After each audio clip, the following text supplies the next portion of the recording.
For prison officials, sex is a complicated topic. I don't think you really crack down on homosexuality. You can't stop it. You can prevent it from happening openly. If the relationship is not causing a problem, generally we don't do anything with that. If they are not openly having sex, and you can have a relationship that doesn't have sex involved. But Mason believes it's the lack of sex that leads to the unrest among inmates. That frustrates these dudes. It's not a man that I know from 8 to 80 right now that wakes up and don't have an erection in the morning time, because that's what happens. We're dealing with reality. So when a man wakes up, first thing comes to the man's mind, damn, I wish I was on the street. Damn, I miss my wife. But behind bars, sex can be a combustible concoction of desire, desperation, homophobia, and predatory behavior, especially at prisons as notorious as California's Pelican Bay. This is the last place they need to be sending a flamboyant homosexual, is Pelican Bay. Inmate Adolph Green was out on the Pelican Bay yard when our producer noticed him and asked for an impromptu interview. I'm flamboyant homosexual, the ones that prefer to try to fix themselves up like a girl. And we call each other girls. You understand? And some of the dudes around here, they call you girl, hey, come here, girl, and this and that. But then you have those that smile in your face and laugh at you behind your back.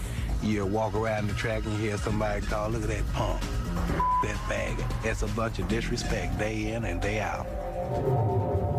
Green told us that those who are open about their sexuality face retribution from other inmates. You have people that are undercover. You got people that are hiding in the closet, that's doing each other. But the minute they see somebody that's flamboyant, that's out, that they don't understand, then they have something against that. And to go through this here every day with a bunch of people telling you what you can and can't do, who you can live with and who you can't live with because of your sexual preference is wrong. Because half of the ones telling you not to do it are the ones that's doing it in the closet. And in this environment, sexual partners can turn into blood enemies in the blink of an eye. In here, you don't have no friends, I suppose. Because you can laugh and you can sit up and talk and play cards and dominoes and whatnot, but the minute something happens to you, they all go the other direction, leave you to die. And they got a lot of people up in here to call each other loved ones. I love you, I got love for you, you my homeboy. But the minute you do something that they don't like, they'll cut you. That's what Pelican Bay is about.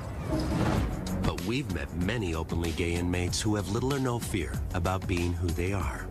Yeah, they call me Amy. I chose that name. You know, I want to live my life as a girl. I've always felt like I was a girl. When we met Matthew Campbell, he was serving 12 years for armed robbery and assault at Kentucky State Penitentiary. But his troubles began much earlier. First time I went to jail was 15 years old. I burned the elementary school down. And it's pretty much downhill from there. And as an openly gay man, Campbell's time behind bars has had its challenges. Being gay in prison is really hard.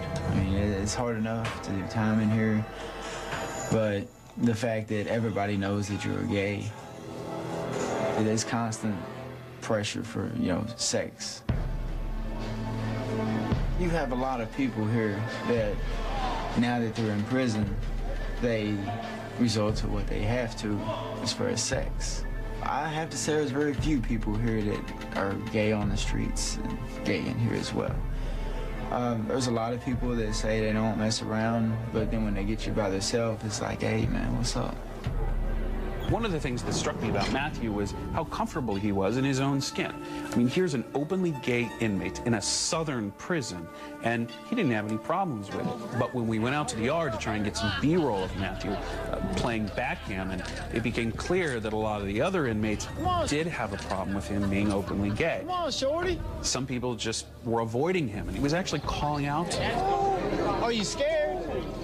And it wasn't until the cameras went away and we backed off a little bit that people were willing to come up and get involved in the game with him. In spite of the hardships, Campbell told our producer the prison has played an essential role in his life. If I hadn't came to prison, I would have probably ended up dead. Now my family knows I'm gay. You know, I told all of them when I came here. So, you know, they all know what to expect from me now. And then, you know, it's like I told them, it's going to be a different person. But before Campbell can prosper on the outside, he'll have to learn how to deal with perhaps his greatest temptation. And it has nothing to do with his sexuality. I'm fascinated with guns. You know, I find guns fascinating. And, you know, I get a gun in my hand, it's like, you know, it's trouble. Coming up on Lock Up Raw, Prison Love. We've been together about 2 years. I'm the wife. They're not only lovers, they're loan sharks. Mostly everybody in here has some type of hustle. And later, the unique complications of a wedding behind bars. You have the ring to put on your hand. Oh my God, the best ring. Get the wedding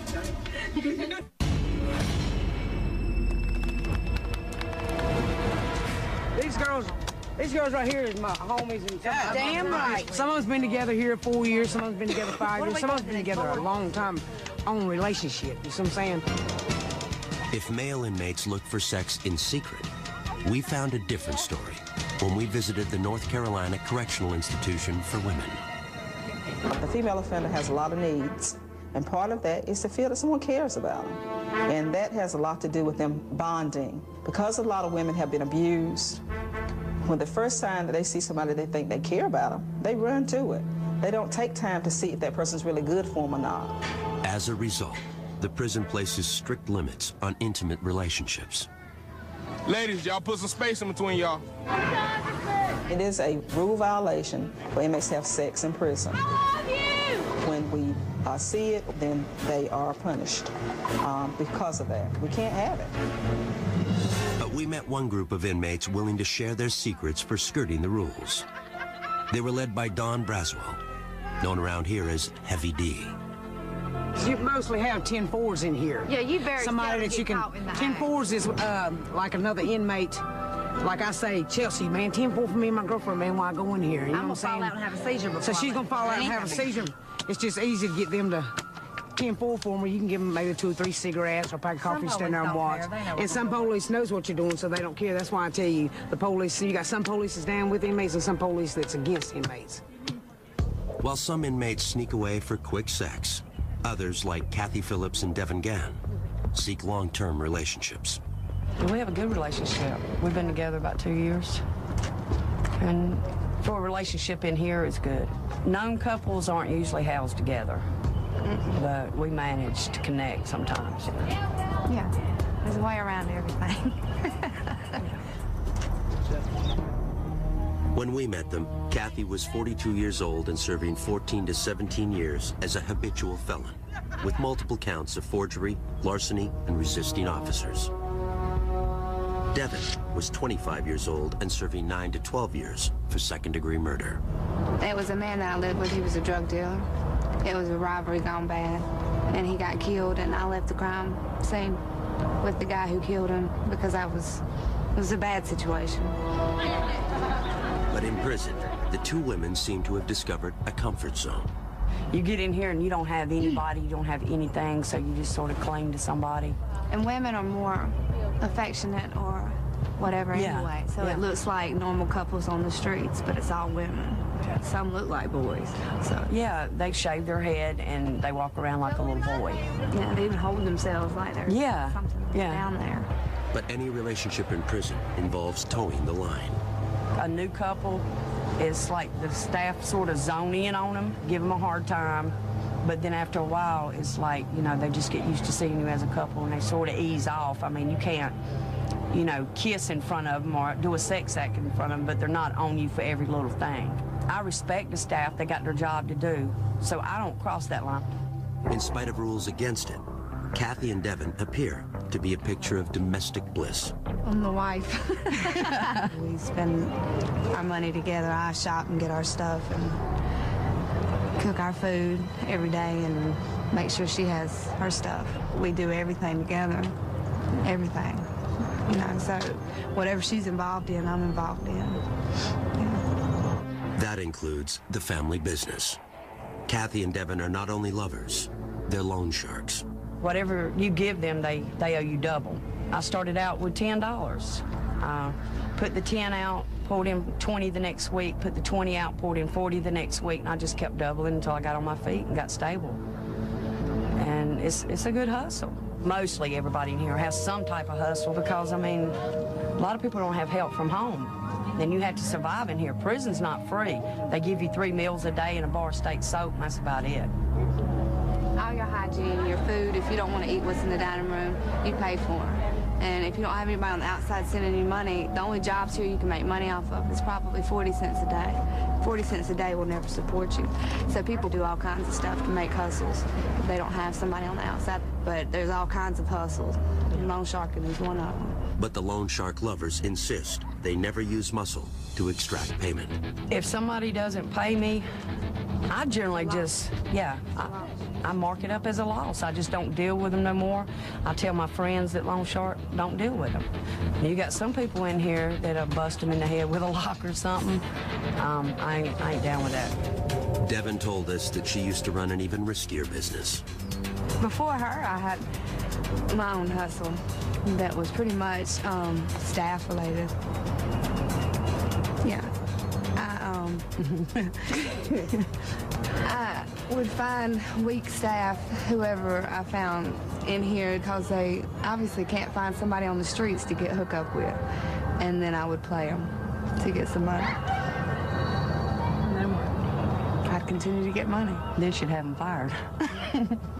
Devin believes that the officers she seduced deserve their punishment. I have no remorse when it comes to that. I feel as though it's some type of perverted injustice. When you come in here and you think you can get a free lick off of an inmate and you have access to the free world. Yeah. I've gotten a lot of money that way. Yeah. But I've kind of cut that out in this relationship. Yeah. I'm retired. As close as Kathy and Devin were, they told us they have no illusions about a future together. We take it day by day. Yeah. There's no promises of forever or nothing like that. We're very realistic in our relationship. There's a lot of dreams and wishes, but we know that those aren't realistic. You know, We'll just enjoy today. Yeah.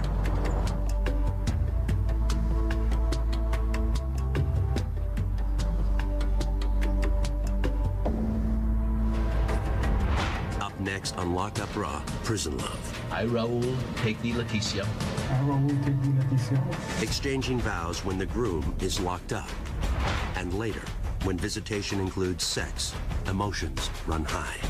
We're gonna go ahead and let you take one of these things. I need both of those. You can't tell me that I can't use my personal hygiene for my body. I need both of those. Raul and Leticia, today is a very special day for both of you, because today marks the beginning of your new lives together as one. Under the best of circumstances, marriage can be challenging. Even more so when it begins behind the walls of one of the nation's most dangerous maximum security prisons. Yeah, I can't even touch her or nothing. So he can't even consummate the marriage. The groom, Raul Vidal, has been in California's Pelican Bay State Prison since age 18. I was involved in gang, in the street gang, you know, drugs, violence, all that. We got a little shootout. There were 6 guys in the car. They said I shot at.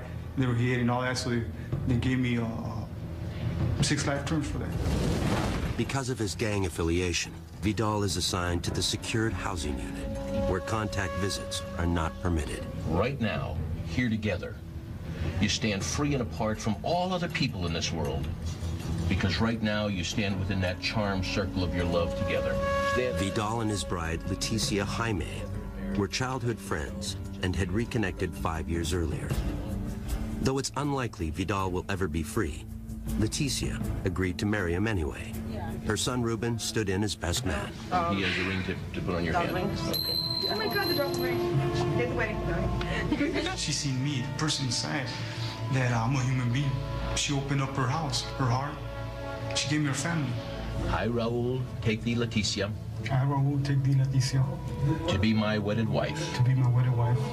To have and to hold from this day forward. To have and to hold to this day forward. I'm the black sheep of my family. I'm the only one that ever been to prison. I, Leticia, take the Raul. To be my wedded husband. To be my wedded husband.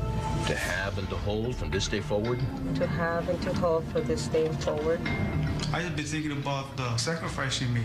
You know, how much she loves me to do something like that. As you take this ring and place it on her hand, Raul, will you repeat after me? I give you this ring.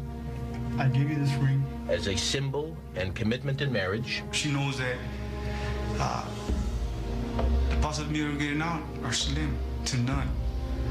And she accepted that. This is the first day of the rest of your lives together.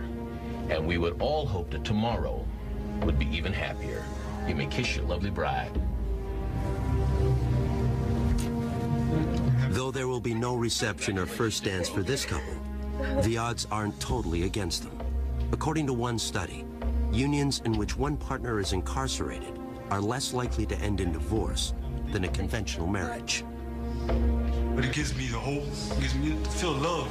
She's just a friend, I'm a friend, and you know, we just got married, so to show love for each other.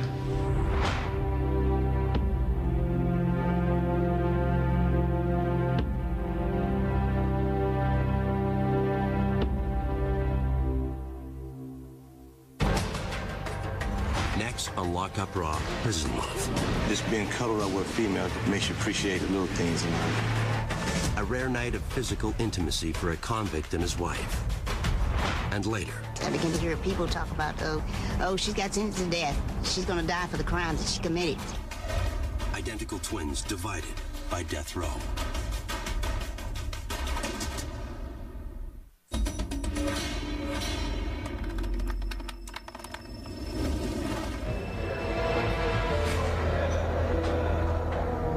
Prison inmates don't have a lot to look forward to, so visitations are a big deal. For some of these inmates, you know, they haven't seen a child or a wife or a parent in years, so it's a very dramatic time when they come to visit them. And in lockup, these visitations have provided some of the most compelling moments in the series. And few visitations provide as much drama as conjugal visits, when an inmate is allowed an overnight stay with his spouse. It makes you appreciate the little things in life. When we met Ron Golden at California's Kern Valley State Prison, he was serving a 22-year sentence for armed robbery and assaults on correctional staff. He claimed that his recent marriage to a childhood friend helped turn him around. Before I was married, I was always in a lot of fist fights and riots, whatever, in and out of hole. Golden's improved behavior earned him the right to a 46-hour conjugal visit with his wife in one of the prison's family cottages. But before the visit begins, Hope Golden must pass through security. Do you have your ID? It's in here. Right. Can you get it for me? It's inside in the envelope. Let me get it from me. Okay. When Ron's wife, Hope, showed up, we thought we'd just get shots of her being processed, coming through the metal detector, opening her bag, getting shots of her and the CO there going through her things. Then it turned into a bit of a scene. Okay, baby oils can't go in either. That wasn't on the list. It's a lubricant. Like, this isn't factory sealed, it can't go in. Everything has to be factory sealed. And this is not in a clear bottle, and it's unopened, and it contains alcohol in it. Everything that is made like that has alcohol in it. Anything that contains alcohol, it specifies in the rules. Everything just about has alcohol in it. It appeared that some of the things that she was bringing in were not allowed, and Hope was not very happy about that. So as things were being pulled out of her bag, Hope started to get a little angry. We're gonna go ahead and let you take one of these in. I need both of those. You can't tell me that I can't use my personal hygiene for my body. I need both of those. Okay, I just talked to my supervisor and she said... Can I speak with her, please? Because you guys are going a little bit to the extreme. Okay, I'm just letting you know the department's policy. And I'm asking you for some advice. You're asking me to come in here without any type of lotion or oil for my skin. I'm a woman. You guys are really going to the extreme right now. No products with alcohol are allowed. You need to abide by our policies, ma'am. After coming dangerously close to being denied her visit, Hope is allowed to proceed to the prison's gated conjugal unit. There's good things and bad things that you have to go through to get here. Hope says the difficulties of a prison visit are worth it. I knew who he was before I started coming to see him at the prison, and I liked him then because we were friends first.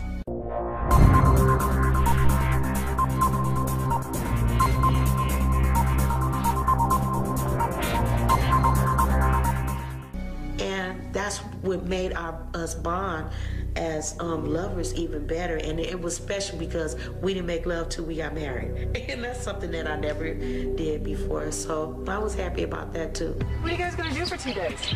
Well, we're gonna have fun. We're gonna probably do a lot of exercise, jumping jacks and stuff. Golden is finally escorted across the prison yard to the Family Visitation Center. His long-awaited reunion with his wife is just moments away. I'm feeling marvelous, extremely excited.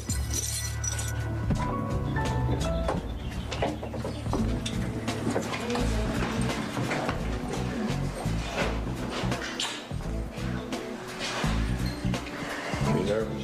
Mm-hmm. I know, we ain't used to this. You know, sometimes when a camera is in the room, people are not going to act naturally. And Ron and Hope both knew that we would be there for the beginning of the conjugal visit, certainly not during any part of the conjugal visit. Oh, the crew was real nice, very pleasant.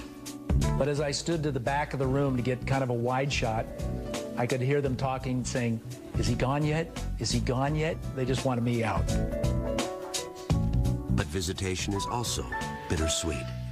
Our crew saw how much so at Indiana State Prison, when the family of inmate Jerry Bonds arrived for their first visit in months. To be honest, I grew up with a two-parent, middle-class home. You know, my brother and, you know, my older brother, and they all graduated from college. You know, I just happened to just go down the wrong road with selling drugs and ripping around the streets. Bonds is serving 85 years for robbing a liquor store and killing the owner. I had two daughters at the time, and my girlfriend at the time, she was pregnant with my son, so she was too much pregnant when I got locked up. That child, Bonds' son Eddie, was 8 when we shot at Indiana. Even though he had never lived with his father, Eddie was missing him nonetheless. He actually shot a person, and he didn't mean to, but when I see him again, I want to live with them and be with them together so we can go to the park and the museum. His youngest son cries sometimes because he doesn't have his father around. And there's some things that he really needs to be in his life for. But Bonds has had a tough time following the rules in prison as well. His last infraction was for attempting to intimidate an officer. That, along with 3 urine tests that proved positive for marijuana, has cost Bonds visitation privileges with his family. He had only recently gotten them back, but with restrictions. So right now I'm on non-contact status. It's like through the phone and the glass. How did you react when your son told you that he wasn't going to have contact visits anymore? Well, I was upset at first, and I even threatened him to not even bring his kids up here, you know. And I was very upset with him. Matter of fact, I was so upset with him I couldn't think straight. Bonds acknowledged that his actions, both in and out of prison, don't set the best example for his children. And it's like, how can I tell you guys to be good and do good in school and stay out of trouble? And every time you come and see me, I'm on restriction from visits, or I can't have visits because I'm in trouble. And they're like, well, you're kind of a hypocrite, Dad. You know, you're telling me to be good, but you're not being good. Our crew caught up with Bonds shortly before his first visit with his children and parents in months. Your clothes are pressed, your boots look like shiny new. You want to look kind of spit because it is a special day. You know, because your family do come, they came from so far. It puts a smile on their face and see, okay, you are doing okay. You know, because they worry about me here.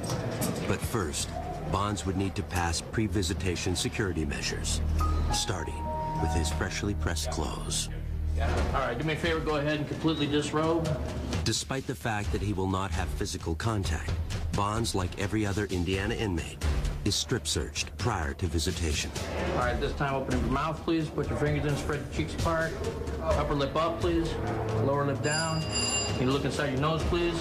Authorities must ensure that inmates are not attempting to pass contraband to the outside. Turn back around, squat, cough. All right, go ahead and get dressed. Meanwhile, the Bonds family has to pass through security as well. And even though it was nearly a 3-hour drive to get here, Jerry Bonds Sr. feels it's worth it. When a person is down, you really have to be there for them, you know? So what we try to relay back to Jerry is that we hope you get out of here sometime soon. And then when you do get out, you know, to pick up where you left off and show these kids that they're not just coming up here for, you know, nothing at all. I'm just anxious, man. I want to see him so bad. I wish I could touch him and hug him, but I guess it's better than nothing. Finally, the waiting is over. What's up, man? What's up? How y'all doing? Y'all looking cute. Thank you. Look up, let me see you. Let me get a smile, man. I ain't seen you in a while. How you doing in school? Which grade you going to, Eddie? Well, the hardest part is like seeing him behind the glass and he's in here and stuff. So I really want him to get out. When his kids can't hug him, like I told him, he's hurting his kids. You know, I can stand the hurt, but sometimes kids can't. What's wrong with Granddaddy? Let me speak to him. Hold on.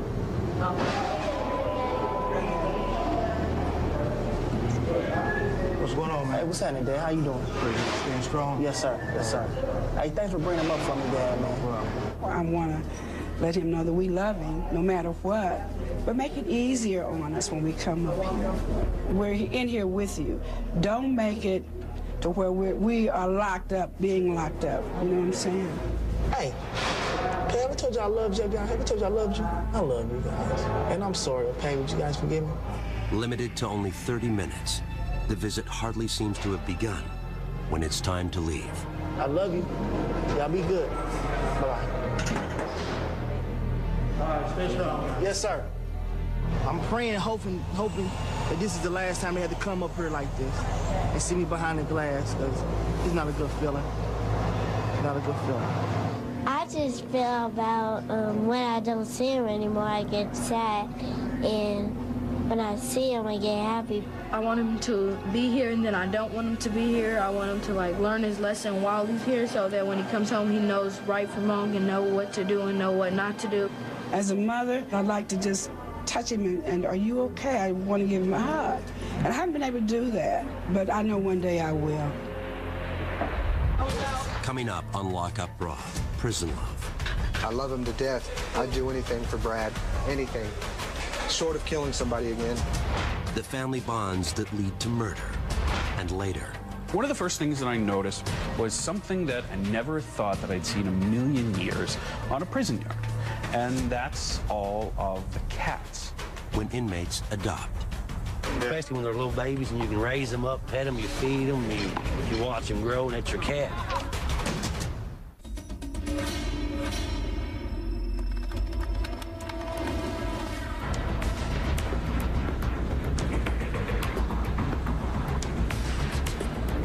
The bond one inmate might develop with another is often the only thing that helps them survive the bleak existence of a life behind bars.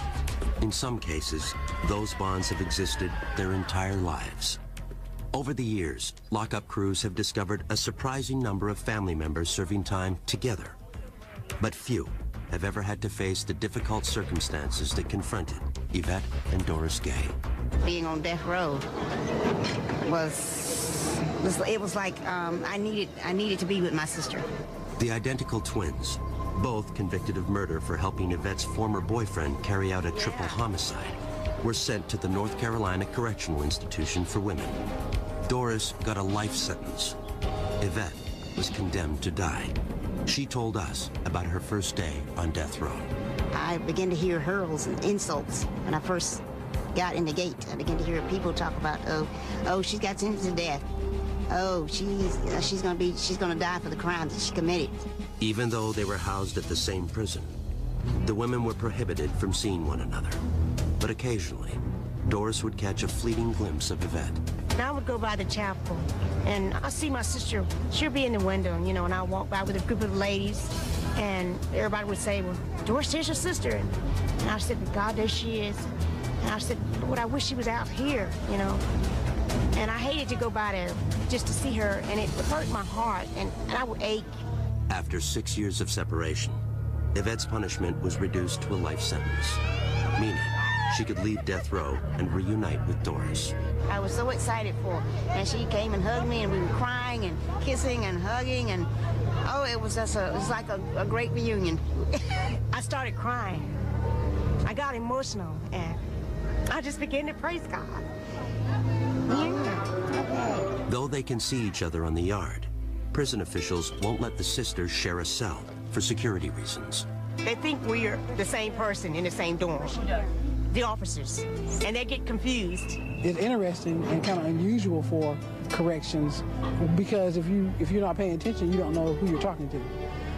Is one of the reasons why we house them separately. Look. Yeah, you look wonderful. You look wonderful. Yeah.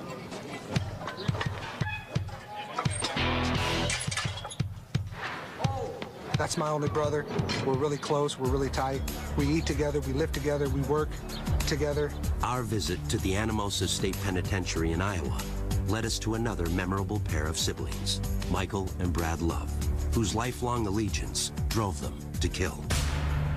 Growing up, I wanted to be him. You know, he's almost 4 years older than me, you know, and I see him running around drinking and breaking into stuff and doing whatever he's doing, and I'm like, I'm gonna be like him. That's my big brother. That's my idol. And so, you know, I kind of followed in the same footsteps. But as the Love brothers revealed to our crew, those footsteps led down a bloody path that ended at a holiday party in their trailer park. It was Christmas night, 1992. Me and my brother went to a party with what we thought were friends, but they tried to rob us to take the liquor that we had brought. And they just started beating me up. There was like 4 of them. They hurt Brad. I couldn't let him get away with that. They threatened his life, and I couldn't handle that. So we left, went to my trailer. I got a shotgun, my brother got a knife, and a machete, and we went back out there and did what we did. I remember Mike standing there, and he had the gun pointed up at the door of the trailer. And one of the dudes looked out the window, and he was like, you, or whatever he said, and boom, then he shot. So I shot 3 people, he cut up 2. We were both charged with first-degree murder, which carries a life sentence in Iowa. And that's it. Life means you don't ever get out. But Michael wasn't prepared to see his brother suffer that fate. Brad didn't kill anybody. I'm the one that shot and killed the guy. So I didn't think it fair for him to spend the rest of his life in prison. They come to me and say if I pled guilty to first-degree murder, they would plea bargain him down to a lesser time. So he plea bargained down to 125 years, which to me that's still excessive, but it's better than a life sentence. He gets to go home where I'll probably end up dying in prison. Does that make you feel? Makes me feel like a piece of really, man. You're my only brother, and because of something we did, and we did it together, and you know, he takes responsibility for his own actions.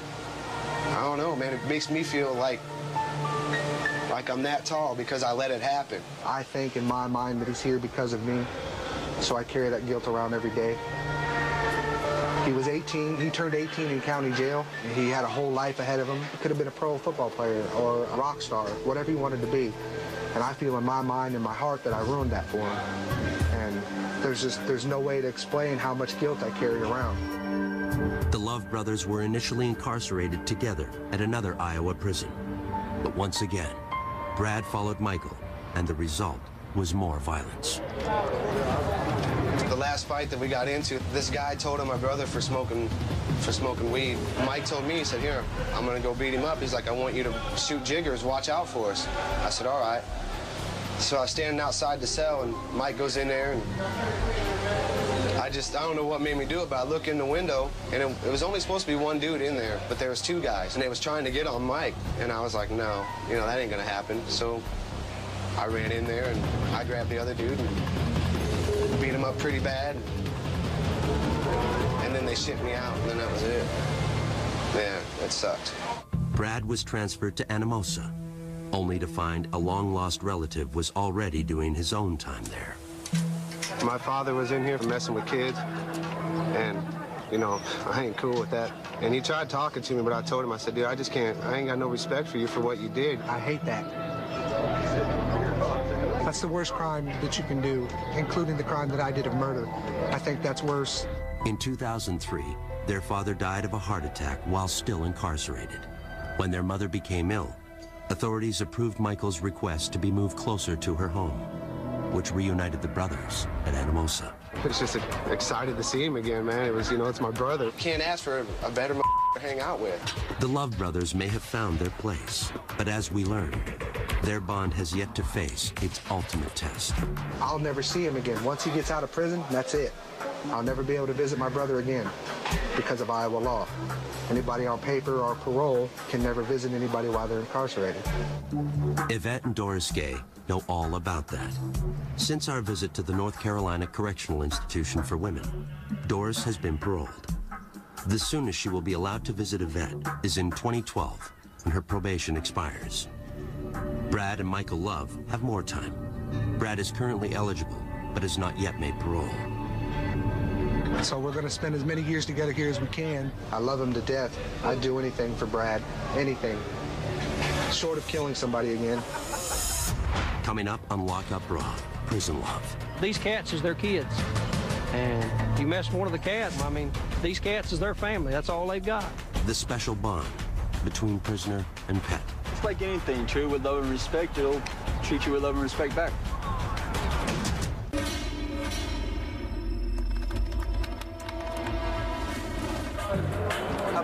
The social center of almost every prison is the yard. It's the rare space where inmates socialize, exercise, and occasionally fight to the death. But lockup crews have found that on some yards, even at dangerous maximum security institutions, inmates have found something to fill their hearts with love and nurturing, just not for each other. This is Bane. This is my buddy cousin, Ted. Nobody's family home cat I could see could be happier than these cats in here. One of the first things that I noticed when walking out of the yard in Kentucky was something that I never thought that I'd seen in a million years on a prison yard. And that's all of the cats. They were all over the place. Nobody remembers exactly when dozens of stray cats began to adopt Kentucky State Prison as their home. And as our crew discovered, the inmates were more than happy to adopt the cats as pets. Especially when they're little babies and you can raise them up, pet them, you feed them, you watch them grow, and that's your cat. They're like a kid. It was really amazing to see all of these felons, the guys that were in the state's maximum security penitentiary, with cats climbing all over them. They had them up on their shoulders, they were petting them constantly, and it was really interesting how the inmates had developed very, very nurturing relationships with these cats. We've got all kinds of cats, and you've got these guys here that these cats is their kids. And you mess with one of the cats, I mean, it's just like messing with my kids at home. I mean, these cats is their family. That's all they've got. And like any proud parent, the inmates shared photos of their favorite felines. We cat lovers up here. Now here comes one. This is a monster right here.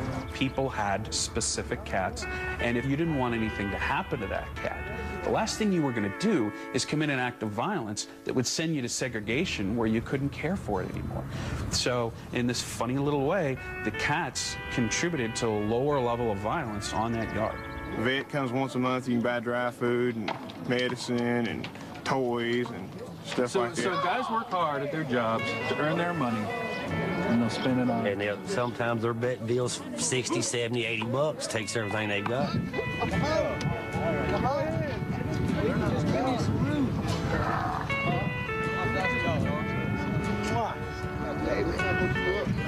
Red, I wish you cats would get together and get rid of some of these rats we got running around this yard. Don't like rats, man. Yeah. The people rats. Now, you leave the little bitty mice alone. We found an even more unlikely bond at California State Prison, Corcoran. It's like anything, treat with love and respect, it'll treat you with love and respect back.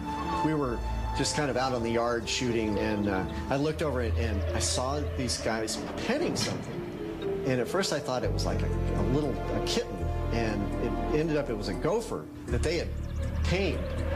We shampoo them, give them little baths, bring the dirt mites in and play with them and let them run around in our cells, feed them apples, lettuce, take care of them, and they're good little pets. It's like the best companion I've ever had. A lot of the guys that we ran into have probably never had anybody, to love or anything or anybody to love them. And, when you run into somebody who is, adopted a gopher and it gives him some sort of outlet for affection, it's got to be a good thing. But we found a very different case of inmate-creature bonding inside California's San Quentin State Prison. Mike Miller is my real name, and the staff here call me the Birdman of San Quentin. The first day I got here at San Quentin, birds seemed to have flocked to me for some reason. And I don't know, they probably think I'm the Birdman of Alcatraz. Maybe they're mistaken because he has a shaped head too. Miller was serving an 8-year sentence for burglary when he proudly showed us his cell, a virtual shrine to his winged friends. And ever since I've been here, the birds just come up to me like they know me. I got them landing on my shoulders and my hands and, different kinds of birds, not just pigeons, but I got the, the different kinds of blackbirds like the finch and the redwing landing on me. I think the birds is a good way of releasing a lot of tension and anger. And before I got arrested, my girlfriend used to chase the birds away. She didn't want me around, and so when now I'm in here, I have a chance to mingle with the birds. And basically that's about the only friends I got, but birds, I can't trust anybody else.